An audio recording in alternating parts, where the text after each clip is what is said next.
Hello and welcome to the Merlin the Mighty podcast, and I have special guest Troll with me here. Just to give you guys a heads up, and I was even thinking about this on the drive over, I have no idea what we're going to talk about tonight. It is a new year. There are some new things coming out, some things that recently happened. Yeah, man, I don't know. What do you want to talk about tonight? I honestly have no idea. It's your goal. For Kirk in the green shirt or the gold shirt?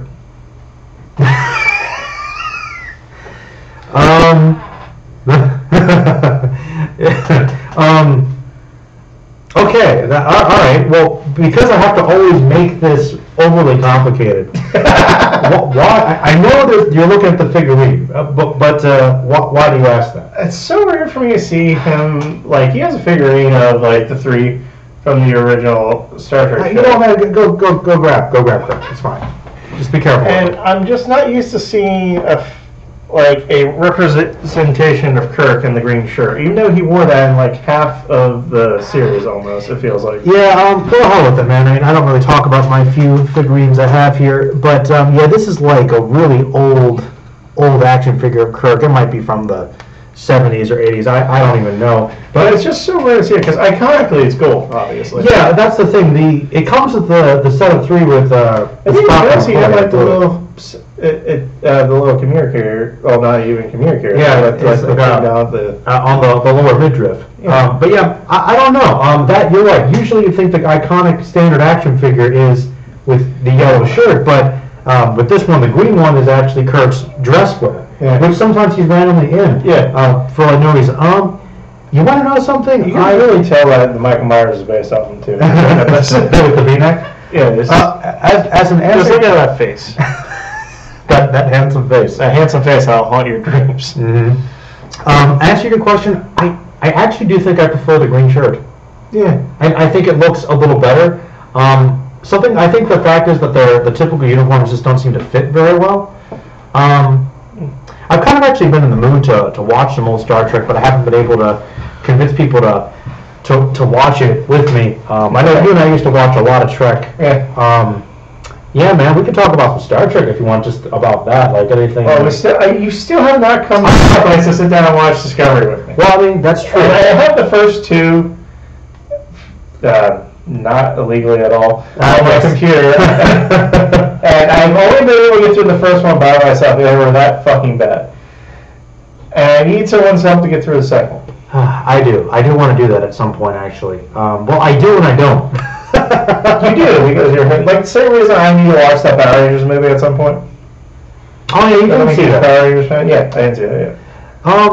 Yeah, I didn't hate that actually, but I don't know. My expectations. But what I heard, it's not a bad movie. It's just not really Power Rangers movie. It's a superhero modernized version of Power Rangers without the.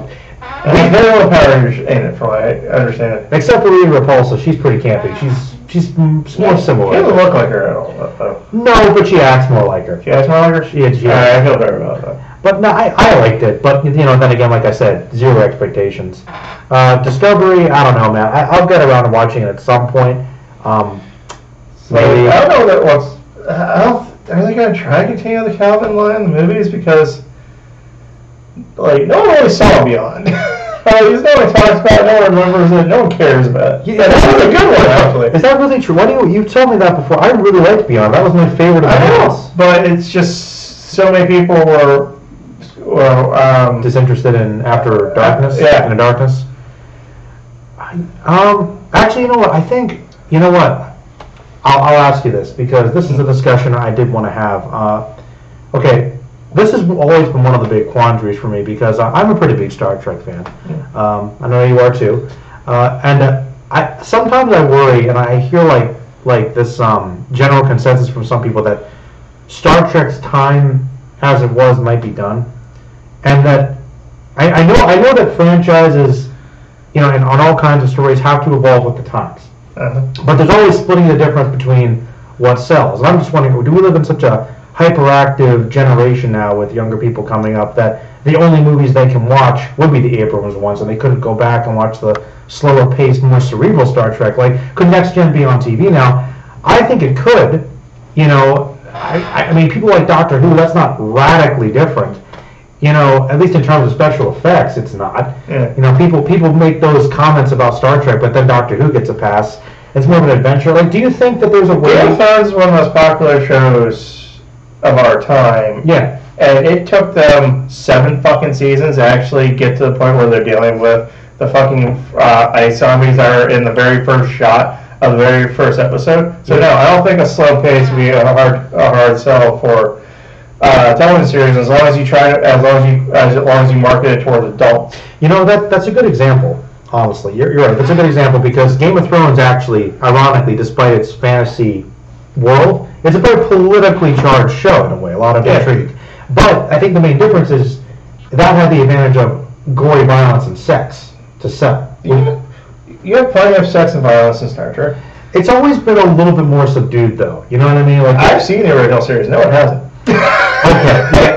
Yes. I mean, it gets subdued to a point. It's more the '60s still. And then shit happened in Next Generation came up. It got kind of subdued, even though they talk more than they fight in Next Generation. But then you have DS9, which is not the same thing. No, which is almost the complete opposite thing, where Ben Sisko is known for punching people in the face a lot. No, I know. He's the guy. And then he yelled a lot of horseshit. Yeah, but I still think that was still on a massive network show. It wasn't HBO. Yeah. I still think you can do it. Okay, well, and that's my question. If you're going to do it, how do you think you can make a Star Trek show or movie series without going back and doing prequels like they keep doing, or just making it too action based? All right, what you need to do is you need to do a TV series. Oh yeah, definitely. Movies have never been where Star Trek was made from. Even the best Star Trek movies are based off of episodes of TV shows. That's true.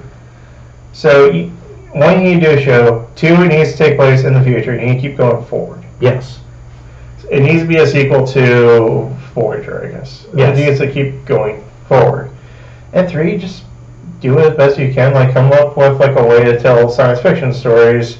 You've got science fiction storytellers, and people will fucking go and watch it. Mm-hmm. If it's just good. If it's good, yeah. And fucking this goddamn Discovery show, it's another prequel again. Mm-hmm. And they're fucking up basic storytelling and shit that's like... Alright, first of all, if you want to get the fans on board, don't do shit that will obviously piss the fans off. Yes. If you want to get new viewers, don't steep it in shit that they're not going to know anything about. Alright? If you're new to Star Trek, you don't know who the fuck Sarek is. No, you don't know. No. Sarek is not, the best known character. Yeah, you don't know who the fuck Sarek is. You're not going to be impressed that they do an entire scene fucking Klingon and you have to read subtitles for it. A lot of people complained about that. Yeah. It's just, you can try to bring in new fans and appease old ones, just don't try to piss off old fans and bore new ones. They did the opposite of what they needed to do. Or at least in that first episode. I heard it gets better after those first 2 episodes. I heard that too. But you know what? It's on like a fucking streaming service that I know. Yeah, I already have 3 other goddamn streaming services. counting 4 actually, because of the anime one. Crunchyroll. Yeah. Yeah, I got you. I got you, man. I think they should just write it, have faith in it, give it to everybody, and get used that way. They've already fucked up with what they're... Enterprise had better first 2 episodes. Enterprise was the shit of all the shitty Star Trek things. Enterprise is pretty bad. But that had better first 2 fucking episodes in this goddamn thing. Alright, well, let me ask this, Troll. Okay. In your opinion, why do you think it is that people are so afraid to push forward? Why do we keep gravitating back to prequels? Because I feel like Star Trek has such an expansive universe, like Star Wars, that you could easily take from the expanded stuff and steal it and just take stories from that. I would say they're afraid of the technology, the future technology is getting so advanced to the point that's going to start hindering stories. Mm-hmm. But then they have to do stupid shit and the prequel stuff that they have that's better than what they ever had in the original. Oh yeah. So I have no idea what the fuck's the line is. Like the hologram that's in there. Yeah. They didn't even have that in the original. Yeah. Yeah, I got you. The inconsistencies are already there. I know. I don't get it. I don't get what's necessary. It's not like technology, like, to layman radically, like, improve it, like, a shit ton from, like, Next Generation Voyager, if you're just watching the show. No. And you don't really get that, like, I'm sure it did improve in many ways between the two, but it's not something that a casual viewer will see. Well, technologically speaking, how far could they really advance it before it starts to interrupt things? Like I thought the point of Next Gen and really all Star Trek in general was that we were already about as advanced as we needed to be. And sometimes you'd have episodes where people are trying to advance it further, but the technology was already there. Yeah, generally speaking. Yeah, I think it can work. It just needs to be done well. People don't need to try to, like, just do another Star Trek show. You don't need to, like, fuck it up. It's like do it in the future. Put it on a new Enterprise. Say, like, Picard finally became an admiral or some shit. But so just put a new Enterprise crew together, send it out there. I don't know what you call it. Enterprise. How many letters would there have been? Would it be F? Yeah. F? Yeah. I know. Okay. All right. I got points for that. I was like, I remember up to E. I don't remember anything after that. So Enterprise F. I don't think so. I don't know exactly roll off the top there. Enterprise F. Yeah, how about the Enterprise, like, how about a number? Like, how about like 1A or something like that? 2B. 3C? I don't know. But Star Trek Next Generation, I guess it would be Star Trek Continues or something. I don't know. Star Trek. That would be awesome. I think, wasn't that the original name of what Next Gen was supposed to be? Wasn't it Star Trek Continues? Maybe. The 70s one? Oh, you want them to make? Huh. I mean, maybe it's a bit too late now, but I kind of wish that they would go back and actually, I guess someone did the fan one of the homosexual episode in the 60s that they wouldn't let them do? Yeah, I know the fans did. There was for those viewers who don't know, there was a written script of Star Trek that involved like a homosexual couple of officers on board. It was just part of the storyline is that these two men were I don't know if they were married, but they were at least lovers. They were together. They were together, and they talked, and it was never filmed because 60s. Yeah. So way too much advanced. So fans found it, and they did the thing they put on YouTube. I don't know if I've seen the whole thing. I don't think I've ever actually watched it. We can add that to the list shit we need to do. There's a bunch of things we gotta watch. But yeah, I don't like put like gay people in Star Trek. Yeah, I was a new one. I mean, I was kind of surprised, but apparently they've never really outright done that before. Well, it was in like early 2000s, right, with Enterprise. Enterprise sucks, so even if they did do it, they probably would have fucked it up or no one would have cared. Like, Star Trek's played around with the gender identity thing quite a bit, but they never had straight up... Like, DS9 had an episode where Dax runs into the wife of one of her former hosts. And they start to have a relationship, and it's taboo, but it's taboo in that one because you're not supposed to like have relationships with people you have a relationship with former life, which is bullshit. They should have just said Trill are cool homosexuality. Yeah. That was braver to say. That wasn't braver to do, but yeah, there was an episode on it, so I think it's as close as they've really come to it. Interesting. They've always kind of avoided that of all the topics of Star Wars. Star Wars, someone actually brought up the point, I think it might have been Red Letter Media, because he likes to poke fun of the Star Wars movies. He really brought up an interesting point. Maybe it's because they're family films, but the Star Wars movies, for the most part, have been devoid of a whole lot of sexual tension. Like, except for between Han, Leia, and Luke, I guess. Yeah, but even that's like pretty light, and it's interesting, there isn't any outright full-on romance yet in Star Wars movies. There was, it just wasn't very good. Between Padme and Anakin. Wow, I blocked that out. Yeah, it was bad because yours always can't rate romance. I mean, that's why it wasn't in the movies. I probably would have said this before, but I'll say it again. I gave it away. But you know what my least favorite part of the prequels is? Padme and that whole romance subplot. The entire second movie. Half the second movie. It's so badly written. Like, the dialogue is so cringeworthy. Look at Mike, you gotta like... At least he played to his strengths in the original. He's like, I can't write a romance. Fuck it. I'm not going to make a main plot point. which served the original ones well. Do you think the Star Wars doesn't really need that, or? I think it's unnecessary. Okay, I mean, honestly, I like it when movies don't force a romance in there. Yeah. It doesn't need to be, because there's always one. There's always one. I mean, the new one has an interesting thing going on because Finn is clearly in love with Rey. I don't know. Some people are saying that's not a thing. The very first thing he says when he wakes up is where's Rey. He works himself out of like his Costco Bacta tank thing, and he stomps through the corridor to go like, "Where's Rey? Well, oh my god, we're all gonna die. I need to take this transponder Rey's gonna use to finance and get away from the ship so he doesn't die." He's fucking in love with Rey. All right. He watched the entire first movie. He's totally has at least a crush for Rey. Maybe, but and then Rose at the end of that one has a crush on him, which I don't think is reciprocated.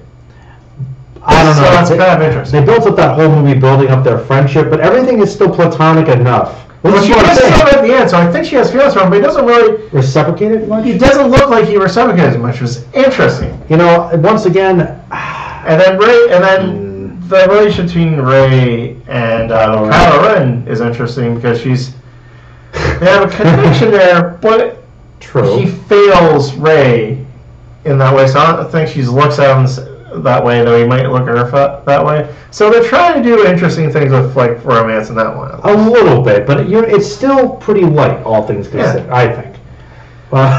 The universe is not hanging a balance over who shags who in Star Wars movies, which is something that's actually kind of nice. It is nice, though actually not as common for like a fantasy story. Yeah. Come to think of it, there's always like gotta save the damsel in distress. Lord of the Rings did that. Yeah, actually. In the movie, at least, yeah. That's true.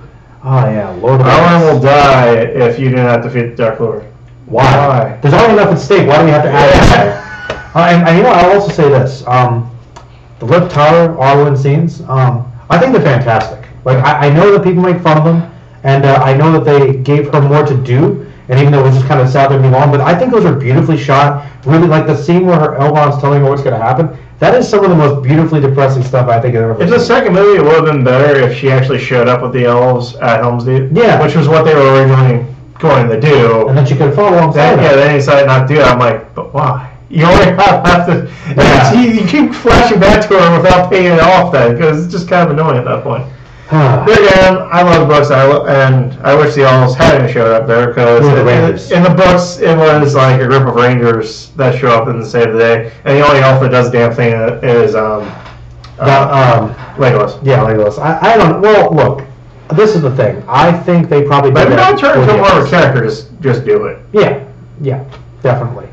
Yeah, man. I agree. I was trying to think what about something. Oh, you know what? What do you think your favorite Star Trek episode is? I know it's a hard one. I'm sorry, but the original series? All Star Trek. All Star Trek. Fuck you bastard. Original series first. Fine. Then we can go through them. We can go through them. I'm only going to go up to DS9 because I didn't watch it. What's the one with the Riddler in the original series? Oh, Let This Be Your Last Battlefield. That was really good. The black and white. That's a really good one. That one's up there, and so is like the first one with Kirk in it. Oh, yeah, you really like that one. Yeah. Where No Man Is Gone Before. With the creepy, the contact lenses. Yeah. Yeah, that's a good one. That was a really good one. It's kind of a proto-Q in a weird way. Yeah. That's really dark episode, actually. Next Generation. You gotta say Day is a really good one. Oh, that one is good. Phantasm was another good one where the surreal dream sequences. SF3 doesn't have a good opinion on this one, but I like Starship Mine, the one where it's like which Picard takes back the ship. Yeah, the force field thing. Yeah, that's a good one. You know, and that's one of the things that people have criticized the Next Generation movies. Hey, and we'll talk about that. Is that they're more action-based, and that some people are out of character, like Picard being a hero. But then you have episodes like that where he was like that. Like, do you think that's a fair criticism? Because I think it's just that the only really good Next Gen movie was the Borg one. Yeah, it was Forced Contact, which was kind of. I mean, I like Nemesis. That's because my two favorite characters are Picard and Data, and I had a lot for them to do. Did I ever tell you? Well, okay. Say it on here because I don't think I've ever actually said this. I came to this realization a little while ago. I am a big Star Trek fan, I like all the Star Trek movies. I like them. You like Insurrection? I like Insurrection. I will not say that Insurrection is a good movie. I will not. It's a very lame movie. But you know what? I enjoy watching it. I think they explore some interesting ideas. Are they well done? No. Oh. But I like all the I think that's the worst one. That is the worst one, but I like them all. I watch Insurrection over so many other movies. Like the worst Star Trek movie, I think is great. I like Star Trek 5. I know people hate that one. That is entertaining as hell. Star Trek 5 is entertaining. I'll give you that. It's entertaining. Star Trek 1, it's slow, but the special effects are great. I think I watched. I think it was a long time before I watched the Nomad episode again, and since I have, I can't watch the first movie anymore. Well, actually, I love the original series, man, and I love so many episodes. But Changeling is a great episode. Yeah, that is the motion picture. That is. It's reduced in size because of the motion picture. Because you know what they did was that they took the giant ship they went in, and then made it into the woman. And it made Nomad's a character that one. V'ger is. Yeah.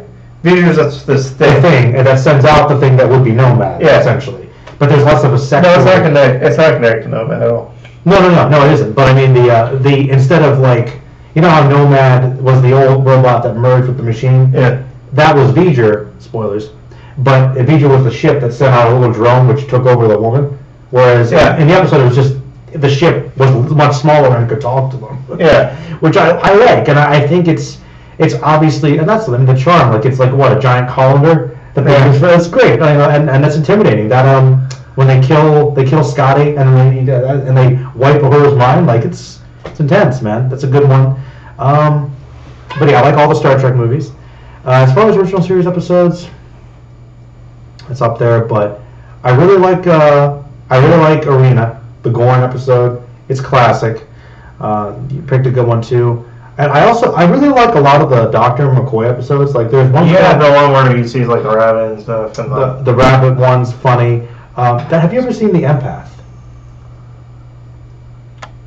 In X-Men? No, in the original series. It's one where they go to this planet where they just find all these people that are dying and they're dead. And there's this lone woman there, and they get trapped with her. And it turns out that like they put them in these ridiculous situations where they're going to die, and she has to save them, but put her own life at risk as some test. And Dr. McCoy has this really one awesome moment where Kirk and McCoy are like kind of fighting over who's gonna like take the stance, because like I will do it. I'll save us. That shit that happens all the time, and he just knocks them both out, and he does it to save everybody. I love stuff like that. Oh, and Blood Fever. Blood Fever? Or what the fuck? The Spock has to get laid episode. Oh, Amok Time. Amok Time. That's classic. Next Gen. Oh, that's so easy. My favorite one has always been Darmok.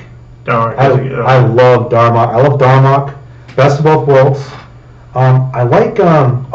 What is the name of the episode where Picard gets kidnapped by the Cardassians? I know what you're talking about. That was actually like before 2 or 3 episodes, but yeah. That was a 2 or 3 parter. That one's really good. There are 4 lights. Data's Day is good. I like Lower Decks. The Lower Decks is an episode in Next Generation that focuses on like junior officers and their day-to-day routine, and mirrors it off of like the.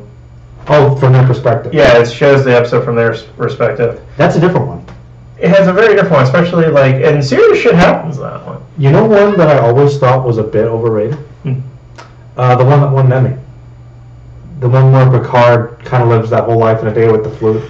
Time Error, yeah. I think that one, I don't know why that one's considered the best by so many people. I think it's good, but I think there are better episodes. It's very well. It's not really Star Trek. Yeah, it's just Picard doing. It's not even Picard. After like the first like seeing this past year playing this other character who's like loosely linked to Picard after like the first like act, basically. He puts his whole life experience. He just gets caught up in life experience, and it's an interesting little story, and I don't dislike it, but it's not one I like go back to and watch all the time. Also, pretty much every Q episode I like. Q's great. Yeah. Even in like season 1 where a lot of it was shit. Even when they made Worf fight the weird like soldier guys. Yeah. That was alright. It was pretty balling. I don't know what the best Q episode is though. Like the last episode of Next Gen might be it. That's technically a Q episode. Yeah. My favorite is actually the one where he loses his powers. He gets kicked out of the continuum. That's a really good one too. And he has to live on with the ship. Or the one where he throws the Borg at him for the first time. That's a good one. Even Tapestry, the one where where Picard dies and Q sends him. Oh yeah, gives what your life was like. I like that one. Where they wake up in bed together. Yeah. And like Picard's like, wait, if I don't lose my heart at this, I become like this loser nobody. Fuck this. Oh my god, awesome. Which was interesting like too. It definitely was. No man, yeah, Q was a good one.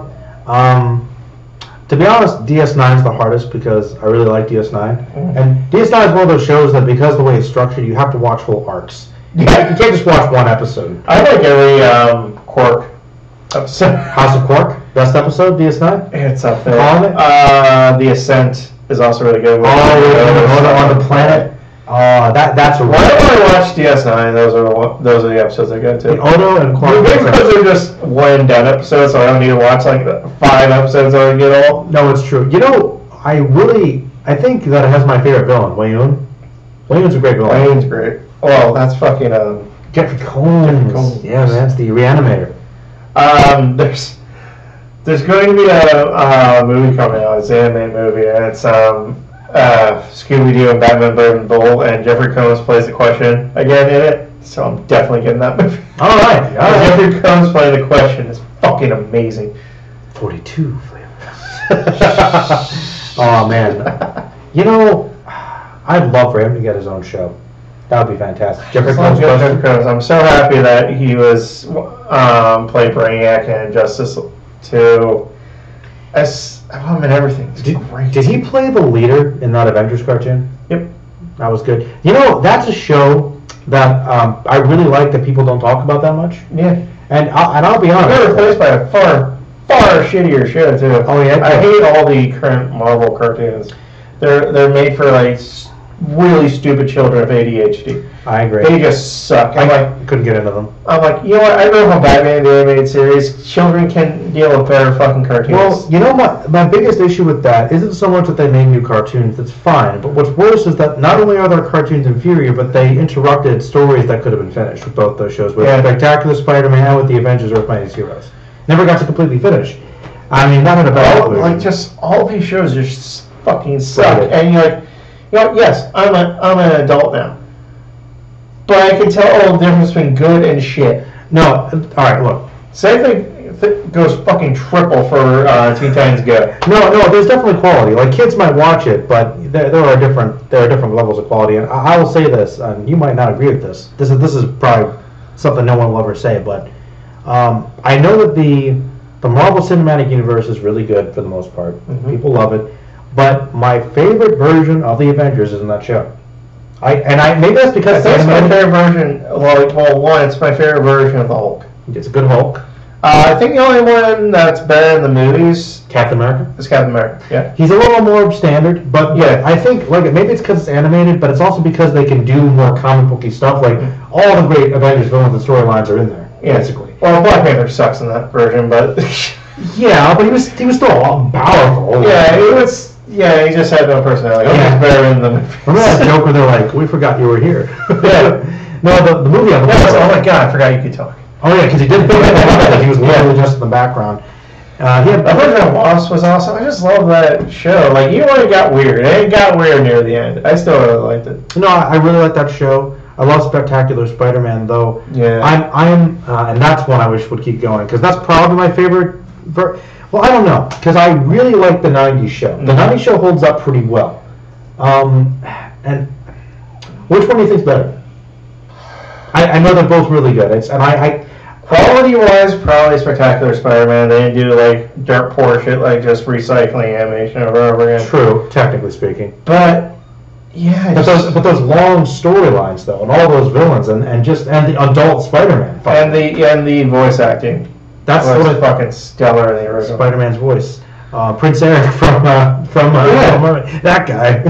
It was amazing in Spider-Man. Really good. And I gotta admit, like, Spectre and Spider-Man I did like, but like there's certain characters that they, like the original show, just couldn't do justice. Like the original show did a surprisingly good job doing Venom justice. Yeah, definitely. They couldn't really do Carnage. They tried. They couldn't really do Carnage justice, but the new show had similar problems with that. That's true. But no, the original one got around Carnage fairly well. Like they got his menace and they animated him well. They just couldn't have him slice people up. Yeah. But it still made him scary for kids, I think. They animated him well. I think I want to go back and watch that show again because that's actually one I'd like to go into more in detail about on the channel. Yeah, the current Marvel anime stuff is just it feels like it's made for fucking idiots. It feels like it's made for the lowest fucking. There's Ultimate Spider-Man. Disney did not do well by it. What was the new Avenger show? Is Hulk Agent of Smash still on? I don't know. That sucked. I didn't like that one very much. Why would they climb up that cliff when they could have jumped? I don't know. I don't know. One of those songs like, "Be careful, you will fall." Like he's a Hulk. You can shoot on it. He'll be fine. At the mountain from Canada. He'll be fine. And the mountain will be hurt. Yeah, they had they had Scar on there, but it wasn't the Hulk's son. So, and they had like Red Hulk and him and Hulk were friends. Like, the fuck is this show? It's so bad. Yeah, that's what what's his name turned into was A-Bomb. And he didn't even look like he didn't even look like A-Bomb because in the comics A-Bomb has like a fucking crocodile head and shit. He's supposed to be like a new abomination. This one he's just a blue guy. He turned invisible. And fucking She-Hulk She-Hulk worked as a stunt woman because she couldn't find a job. She-Hulk could not get a job even though she is super powered. In the Marvel universe. She could be a model. There's so many job options. That was dumb. That was pretty bad. She's like she's self-confident. She's like she loves being her character. It's just and all the Hulks had weapons. Oh, he was so bad. It was pretty rough. So fucking bad. It was kind of awesomely bad though, to be honest. No, it wasn't. That was fucking bad. Avengers Assembled is the the new one? It was the new one, yeah. Yeah. So mostly from the perspective of Falcon. Yeah, Falcon's like the main character. Before in the first, it's just so fucking bad. You know what? I know a show that you and I disagreed on a little bit. Wolverine and the X-Men. I remember I liked that show, and I don't think you did very much. I think it's a good show. I think it's a good show. I enjoy it. Okay, it has a lot of logic problems. I didn't. Well, it's a time travel. Okay, well, you know, no, not that. The whole like. Wolverine, you must become leader of the X-Men. Cyclops, I don't want you to go. The X-Men still need you. They tried to turn Cyclops into Wolverine and Wolverine into Cyclops. They made Wolverine like the responsible like leader type. Cyclops I will admit that, like character-wise, it's a bit weird for Professor X to say that. Maybe there's some weird Destiny thing, like Wolverine has to lead the X-Men. Obviously, they did it for marketing reasons. I thought Wolverine trying to be the leader and failing all the time was great. And dark, edgy, emo. There's a lot of stupid shit.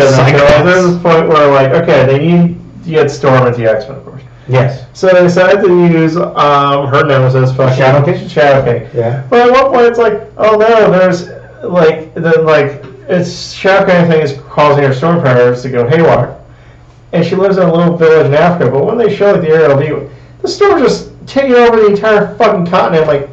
That Africa is not a country, and Africa is very, very large. Yeah, somebody messed up there. Like, no, I'm not saying the show was perfect. It's just it was dumb. I thought it was an enjoyable show. Mr. Sinister was cool. His episode.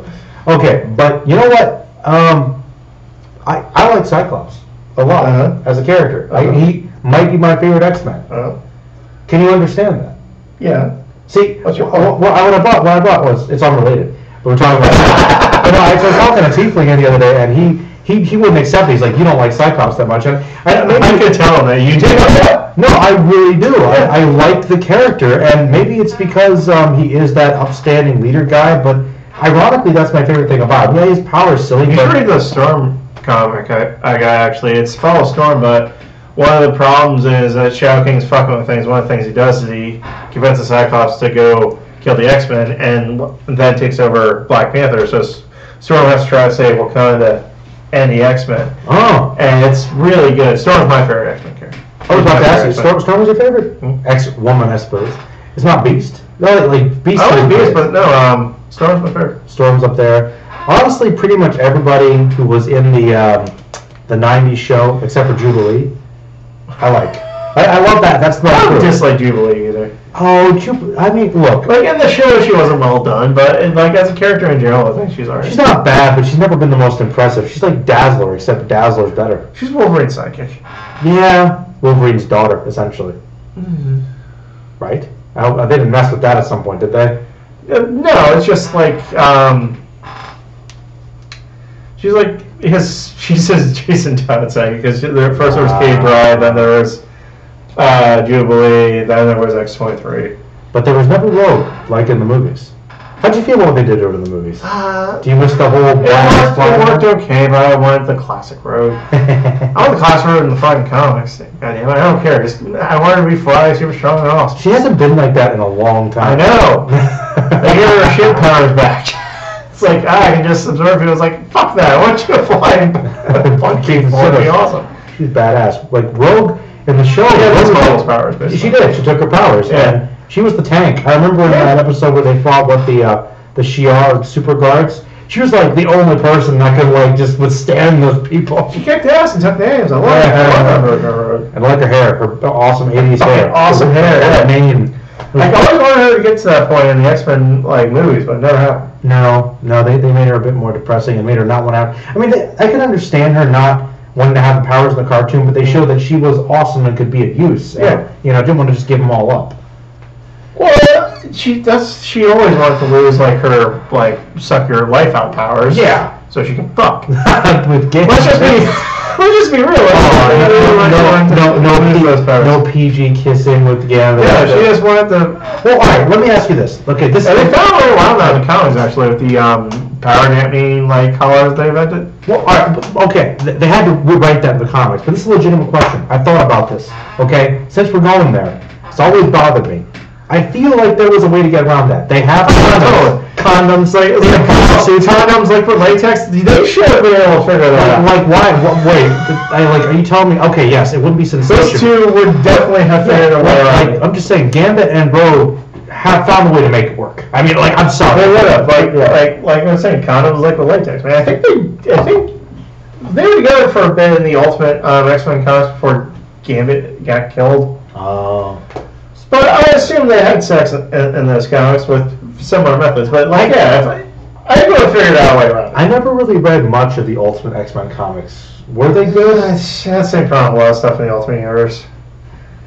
In all honesty, they had some really good stuff and some bad stuff. I find it interesting that in the Ultimate Universe, I believe Jean Grey was Wolverine's girlfriend first before she left him for Cyclops. I kind of like that though, because that would give Cyclops even more reason to worry. I guess. Actually, I don't know. It was weird. Well, the only one that I read in bulk was the Ultimate Spider-Man, which up until a certain point I still think was some of the best Spider-Man stuff I've ever read. That version of Peter Parker was so well done. I'm glad you like it because you're never going to get away from it now. No, that's my only problem with Ultimate Spider-Man. Really, is Miles Morales and all that. No, not Miles Morales really, but just the fact that yeah. Well, Spider-Man. This is the thing, though. They made him a teenager, but they made it super realistic and in depth and layered, though. Mm-hmm. They did a good job with that. We're never getting rid of it. Every time someone does a new Spider-Man thing, he's going to be a teenager. Tom Holland, if he sticks around and Marvel's not going to be around for 3 movies. No reboots. Let's have Spider-Man be 40. I don't think he's ever gotten that old, unless it's like some alternate universe. There's a comic that takes place in an alternate universe where it's him, his Mary Jane, and their daughter. Spider-Girl, yeah. No, there's a current one. The current one? Where his daughter's a little girl, and it's like him being a father with Mary Jane, apparently. Oh. I thought they just changed the regular universe, but that's a different thing. Marvel's fucking hard to follow right now. One of my favorites. Marvel's really fucking hard to follow. Oh, well, I'll be honest. They brought Ben Reilly back. Why? That's what we need. More Clone Saga. Yeah. All right. You know the funny thing is when I got into comics, I mean I was like 6, 7, 8 years old when I got. Convince me that Clone Saga good stuff. I'm not going to say it did, but that is where I started reading Spider-Man. That's what got me into comics was like 96, like towards the end of the Clone Saga. That's the stuff I started reading. So it was like, what, 3 years? It was supposed to be like a mini story arc that lasted like 3 years of all Spider-Man comics or something. It was a cluster. It's a cluster. It kind of ended several times and failed. Well, yeah, and they kept rebooting it and adding all these different character threads, and and I remember I found this awesome website where Link Car, just search Link Cars from the Clone Saga. His explains the Clone Saga. That's why he's like, people ask me, like, yeah, this stuff that holds up. I am never going to be done with the Clone Saga. They did actually collect them all. It lasted fucking forever. And there are sites that have actually, like, even in the early days of the internet, where they, like, some people would just find every comic and how they were linked, so you could figure it out. But back in the day, think about how many comics you'd have. There's like 5 fucking Spider-Man comics. Yeah, titles. And that's kind of what... And they all were involved with it somehow. And that's actually when the industry was kind of blowing up, and that's where they lost it, had to sell their rights for the movies, which resulted in a good thing, but it was partially stuff like that. Just overdoing the crossovers, overdoing it. Did you like Spider-Man Reign, or was it too depressing for you? I like that one. The Dark Knight Returns Spider-Man. I like that. How Mary Jane died was kind of stupid. The radioactive thing, or the radioactive sperm, like bullshit. You think they wouldn't? Is it because they would have probably caught that a long time ago? It's because Spider-Man isn't fucking radioactive as he walks around. That would have been noticed. That's kind of stupid. I hate when they try to make the Venom symbiote look like a victim. I still thought the Venom symbiote was pretty evil in that one, though. Yeah, it's abandoned me. Fuck you. But that's the Venom symbiote always has this weird romantic thing. They always try to, like, I hate comics. They're like, fuck it, it's a fucking evil thing. So I've seen evil 99% of the time. You throw out one comic where you're meant to feel bad for it. No, fuck that thing. So are you telling I feel more bad for fucking, like, I don't know, Harvey Dent than I do for that fucking symbiote thing. Fuck that thing. I think partially because Eddie Brock was a bad person, too. He was. No, because before he even got it, he was driving Spider-Man aggressive and evil. That's why you got rid of it in the first place. It's an evil thing. Yeah, I agree. I like the Venom symbiote being something that feeds off of evil. Okay. And Spider-Man really just needs to kill that thing. I think he tries. I think he's honestly tried. It's just always escapes. Yeah, because he's like feels bad for it. It's like, nah, it's a living thing. It's like, fucking kill it. It's a gooey, sentient, evil ooze. There are a couple of villains that the hero should just be out to kill. Alright. Like Joker, Venom, Symbiote, Green Goblin. Yeah. Anybody else? Darkseid, but Superman does try to kill Darkseid. He does, actually. Hulk tried to kill the Abomination. Hulk did kill the Abomination. Oh, Red Hulk killed the Abomination. Yeah, Red Hulk. They haven't brought back the Abomination either. Every time they bring him back, it's been like a clone or a robot or something. Huh. Other villains to kill. They should, Sabretooth. Oh, there's nothing good that, he joined the X-Men for a little while. Everyone joins the X-Men. That's true. What are you talking about? That's a good point, actually. Hulk was a member of Apocalypse's Four Horsemen for like a few comics. Yeah, everyone fucking joins the X-Men. That's not a big surprise. Mutants, mutates. Magneto ran the X-Men for a while. That's weird. He did. They're fucking weird, man. There are 15 goddamn teams. There are 700 people involved. Heroes and villains. They jump ship to heroes and villains all the time. Every goddamn X-Men's been a Four Horsemen at some point, I swear to God. Everybody's allegiance is always shift too. Like, has every X-Men been a villain at some point? I believe so, yeah. I mean, Jean Grey. I can't think of one who hasn't. Professor X, Wolverine. Beast. Gambit, definitely. Beast. And Dark Beast. Let's see. Jubilee became a vampire. Jubilee was a vampire. Did Storm ever go bad? I don't think she has. Storm and Rogue, I don't think. Rogue was Johnny. Was another horseman. That was Death. Death. They always become Death of the Four Horsemen. They don't become anyone else. Colossus, I think, was a bad guy, but only because he was working for someone else. I remember, like, he was like working for the bad guys. I don't anyone of note. Basically, any major X-Men has probably shifted allegiances at one point. And it's like, this is why it's so hard to read X-Men comics, because you need to, because you gotta keep track of everything. Like certain, like most comic things, they forget shit. They let shit go. No, X-Men does not. X-Men does not. But you know what? That actually brings up another good question, a good segue. as you know, we talked about this a little while ago, but Fox is basically being bought out by Disney. So that means that we're going to get all the X-Men characters. You've always said over the years that you feel that X-Men being such an expanded universe should be its own thing. How do you feel about them merging and bringing it to Marvel's universe? Because they're going to do it. They shouldn't. Because they haven't talked about mutants at all yet somehow. It's not going. They can't make it a thing now. There are too many fucking superheroes to make it a thing now. For people to be afraid of superpowers. Yeah. They did Civil War already. Yeah, you can't. It's never worked in Marvel at large. It never has. There's been some fan link theories trying to get to where like, the reason why they hate mutants is because like all the other superheroes are man-made or accident. This shows that like superpowered humans are like replacing regular humans. No, it doesn't work like that. And I really like your other example too you used once. Like, okay, in New York City or something, are really the Sentinels going to be able to stomp around and the Avengers aren't going to do something about it? Yeah, Thor and Hulk would destroy those fucking things. Captain America would make it his life goal to end that shit. It does not fit with the rest of the Marvel superheroes. It just doesn't. No major X-Men storyline works in a world that has the Avengers in it. And you know what? I'm going to go into an even more layered question here. This one might be a bit more intense, but this is an interesting question. I've thought about this. X-Men, as its original creation, was a commentary on, racism, obviously, in the 60s. There have been significant advancements in civil rights since then. Do you think that that's one reason why X-Men doesn't work quite as well as it did in the 60s? Because I've kind of thought that too. Well, it's not just for racism.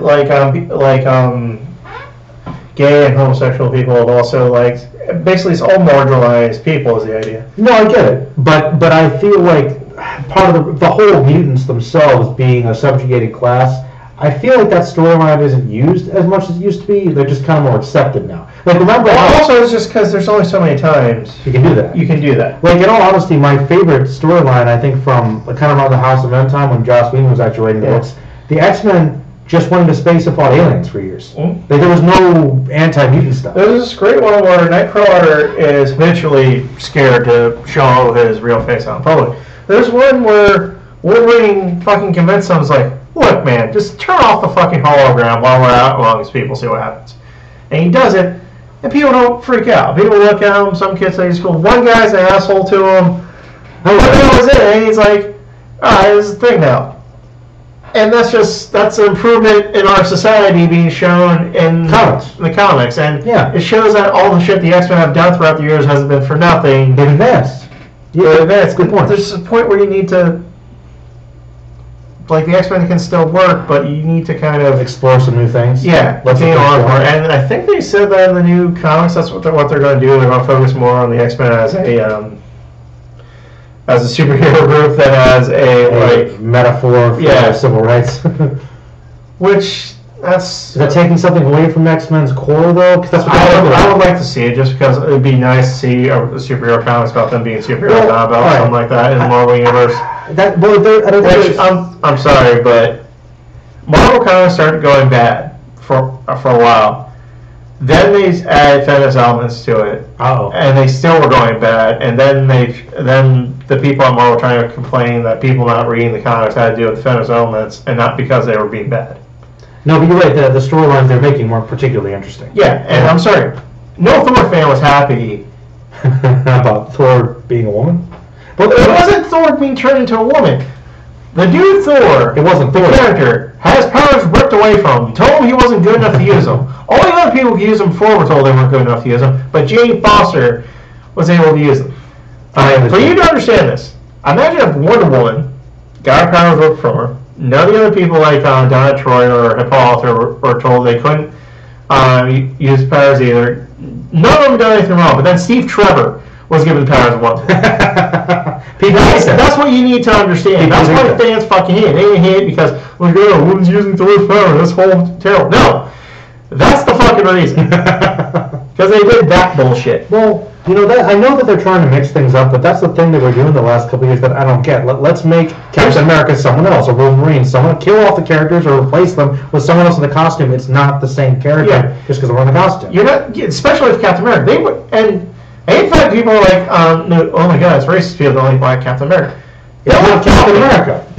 First of all, and second of all, this is the third time that I know at least, there's probably more than having that, where they try to free Steve Rogers. They try to do it with Punisher? Punisher. Yeah. They tried to do it with Bucky.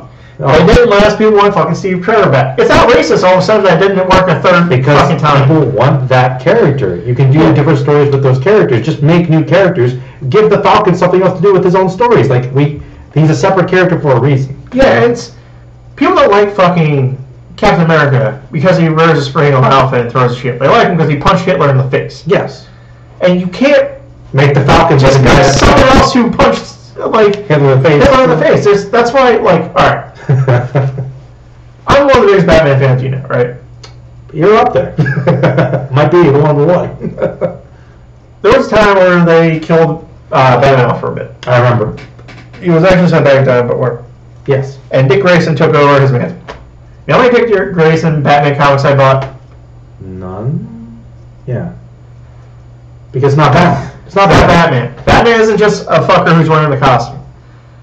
And you know, I did actually read some of those, and you know the weird thing about it was, you know, that you knew it was Dick Grayson, but the way they'd write it, it was almost like it was Batman. Because the writer want the right fucking Batman. Because and if the character acted too differently from Batman, it's not going to sell. And he whenever they fucking do that, it's like, all right, sometimes it works. Generally, when it works is when people don't like the main character that much. True. Like the Flash. People didn't really like Barry Allen. Not really. Like, powers are cool, but they weren't sold on Barry Allen. Barry Allen didn't have much of a personality. Nowadays, he's just Wally West. Yeah. That's what Wally West took over from, because people liked Wally West. And most new versions, especially for the TV show, he's just Wally West. It's true. But that's why that happened. Like, the reason why they killed off, what the fuck is his name? Hal Jordan. Hal Jordan. Really? No, I don't fucking like Hal Jordan. Hal Jordan's dead. I don't fucking like Hal Jordan. I understand. And then they play some Rayner? Kyle Rayner, yeah. Which people like better. But then the show showed everyone Jon Stewart. Everyone fucking loves Jon Stewart. It's true. Because Jon Stewart's fucking awesome. Jon Stewart's good. So that's the Green Lantern most people want nowadays, because they like him and he's awesome. They don't like him because he's a black man. They like him because he's fucking Jon Stewart. They like his character. It's nothing to do with what he looks like. He's a Green Lantern that they knew. So you can't just kill off characters people know and replace them with other characters of another race and expect them to like. I'm sorry, because regardless of other sex, I would expect them to like it. I'm sorry, because people read comics for these characters. I think they're just trying to add diversity without losing sales. I think that's what they're trying to do. And it's easier to do that than just to make a new character. Imagine that, you know, who's just a different sex or race or whatever. Like I said, sometimes it can happen and it can work, but you have to write a good story. Like, the reason why Blue Beetle got so fucking popular, it did, wasn't just because they had a Mexican guy take over all of Blue Beetle. It's because they had a really fucking good story. They took it in a new direction, and they like homaged the original character that died for a while. He died heroically and shit. When you have the heroes murder a depowered Bruce Banner, and then have this random and then have he's not random and have Amadeus Chow run around as fucking his own Hulk now. Hulk fans are not going to ride behind you. They're going to be pissed off that you murdered their favorite character, like I fucking was. He's one of my favorite characters, and I haven't read Totally Awesome Hulk either, partially because I didn't like the premise. Like, this guy actually likes being Hulk, so fuck you. That kind of takes something away from the whole storyline. But no, I see what you're saying. It's kind of pointless. Like, you know, even in that sense with Blue Beetle, they kind of made him a new character. He's a different version of Blue Beetle. He's not the same one.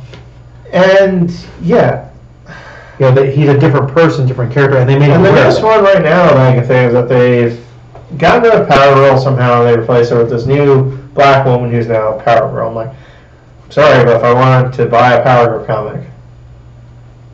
A Power Girl comic. Not the other character that they're just calling Power Girl. Yeah. I got you. I'm like, it's not about me not liking black women as superheroes. My favorite fucking X-Men is Storm. Yeah. I like there are black superheroes like Vexen and stuff in the DC universe. You like? Yeah, it's just it's the character. It's the characters people like. Well, how do you think that Blue Beetle was able to get away with doing that the way they did it? Whereas first of all, the original Blue Beetle had died in a epic heroic way that everyone remembered, and it had happened years before they tried bringing it back into Blue Beetle. Mm-hmm. So that helped out a lot. So then some time passed. The original hero was sent off in a good way, and they did a really good job imagining a new one. I've also got another caveat to that. Well, another reason why it might have worked a little bit better is because I know he's got fans, but Blue Beetle is not exactly Batman. Yeah. Not enough people care to make that big of a deal. Yeah. Blue Beetle is also a minor character. If you do that for a major character, you're going to get fucking blowback, man. Yeah. The one that worked best was Wolverine because X-23 has been a character for a while that people know. Yeah, for a long time. Right? And it was like if it was going to work better, the most likely person to work with was Dick Grayson. X-23 was kind of like Wolverine's Dick Grayson. Yeah, kind of. Like she was kind of sired to be the next Wolverine. Yeah. Even then, a shit ton of people just want Wolverine back. Yeah, but she's enough of a popular character. People actually read her. But she'll still be around. She just now they brought back Logan. He's just going to be his own character. But Marvel just has too much weird shit going on right now. Marvel's always kind of been that way. I know, but it's really hard to follow now. I've been out of the loop for a while. I only know vaguely. I'm still trying to catch up. DC, at least they reboot again, so I can just catch up. Also, don't try when you're trying to do this. Don't try to sling shit at the old character people love.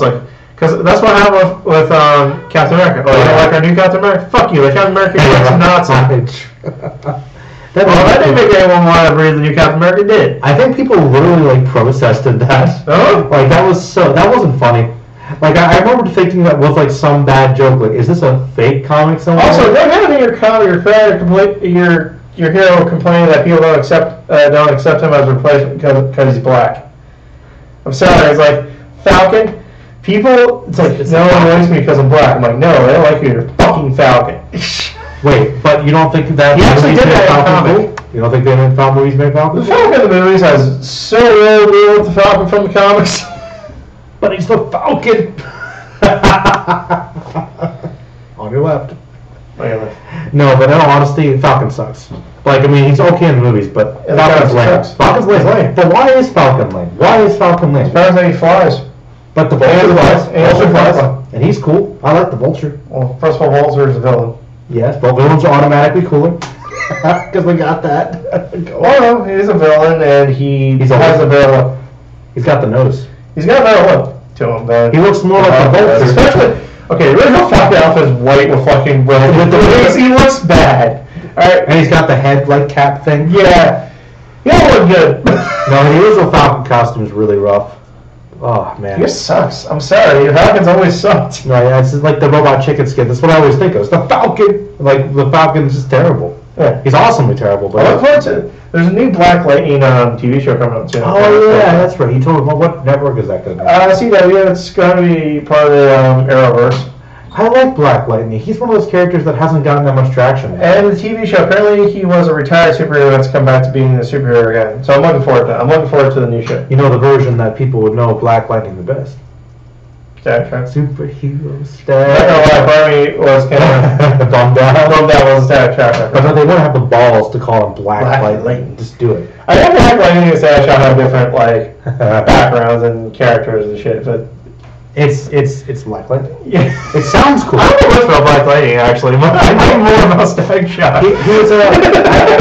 I actually know about him because I didn't watch much Static Shock, but I read a couple comics with Black Lightning in them, and he seemed like an interesting character. And I don't like lightning-based powers anyway, so that's automatically sold to me. I like cold-based powers. You do. You like Mr. Freeze and Captain Cold and Killer Frost. You like all the villains, all those Batman icy villains. DC ice villains. Do you like Iceman though? Body? Iceman's alright. I feel so sorry for him because he's one of the first fucking X-Men. He's always the kid now. How is that possible? I don't know. He might be the same age as Scott and Jean. I know. I want an old grizzled version who has a rivalry with fucking Magneto. I want them to do a version of that when Wolverine shows up. Iceman takes him aside. Alright. Jean Grey's my sister, Cyclops is my boy. Try to fuck with that, I'll end your ass. This old grizzled tough bastard. No, it's interesting to point that out because you got all the original X-Men And Bobby is still a kid most of the time. He's treated that way. Also, Angel. if you want to add homosexual superheroes, fine. Do not bring like a younger version of the superhero back to the present day and claim and say that they're gay and the original superhero's been gay the entire time. They did that with Iceman, the X-Men. They brought in the original group of X-Men back to the future, and Iceman's gay. I'm like, really? Because all those women he fucked would probably find really fucking interesting. Like, just don't do that shit. I missed Just that. don't do this stupid shit. That, yeah, The only that's what part of the feminine movement. yeah, Pushing it. that was in Marvel Comics for a while, and it pissed everyone off. Well, North Star was the gay gay X-Man, right? He was an Alpha Flight, wasn't he? Was he Alpha Flight? He was a mutant, yeah. Yeah, he was up there. Well, But like, I love Gay Colossus, but Gay Colossus was an alternate version of Colossus from their universe. It's not the fucking same thing. that's true. He was into Wolverine, wasn't he? He was. That's so cool because Ultimate Magneto was even more evil. Regular Magneto was like torturing like Wolverine, then even in metal form against the things, he just knocks him out. It's like fucking awesome. Well, you know, yeah. Ultimate Colossus, fucking awesome. Ultimate Colossus is pretty badass. It wasn't. I think he did chuck up with North Star. North Star. In the Ultimate Universe. But because I think he was he was one of the first big openly gay comics, comic book characters, superheroes. But what Green Lantern was Alan Scott made gay? Yeah. Okay, and that you okay with that? That pissed off a lot of people because Alan Scott's children were major characters in DC. Oops. So he's the one that makes the least sense to do that with. Well, one of the ones that make the least sense. Plus, it's fucking Green Lantern. You want a gay Green Lantern? Make up a new character, make them gay, and have them be Green Lantern. Let's face it, there's enough Green Lanterns to do that. I know, and also another good idea. If you want to make it like Muslim/Arabic Green Lantern, don't have him run off a fucking gun. They did that? Yeah, Green Lantern, a fucking revolver. I'm like, wait, like not even a Green Lantern? no, Why? I don't know. It was so bad. I refuse to read it. I heard nothing good about it. What comic was that? I don't know. I heard nothing good about it. And there's this new chick who's a Green Lantern now in the current Justice League comics, I believe, which just confuses me. Wow, that's bad, dude. Just bring out Jon Stewart, man. Everyone likes Jon Stewart. I agree. Well, I see we got back to the hour mark here, so I guess we can wrap it up. Any final thoughts, Troll, before we wrap? We've talked about this same shit 1,000 times, haven't we, Only? About this specific stuff? Yeah. Not really. Really? No, I think this is the first time. Well, okay, this is the thing. This is the kind of conversation that we've had over the years, but we haven't had this sort of stuff on air. Are you sure? This about which part? We went over a lot of stuff. Like the moral comics stuff. Oh well, we have talked a lot about how we have issues with the comics, but we're talking about more recent stuff. It's been a while. Yeah. No, honestly, like for instance, that comic, I didn't know about that. But that's news to me. All right. Well, we'll have this go a little while. What do you think about Batman marrying Catwoman? They're getting back into a more current, like, thing. controversial thing. All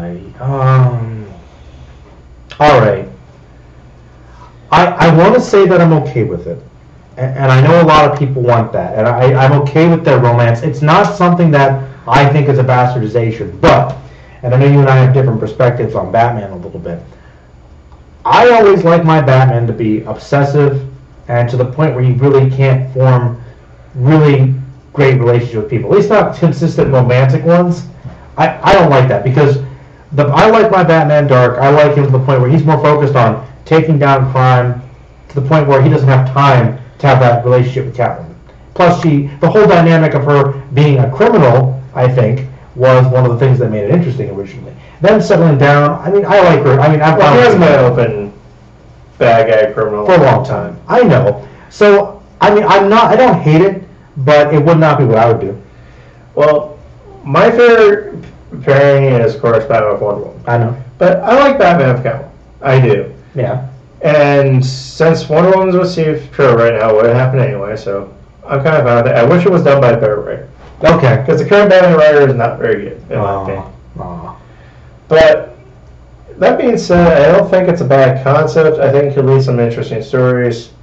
And there's no way it's going to be permanent. They are still married at the moment, though, right? They haven't gotten married yet. They're still like working on it. Like the last few comics I read, because I skipped for a while, because a lot of it was a really poorly done flashback. But the last few comics I read was about him telling Superman and them and Lois Final on a double date. Final comment about it.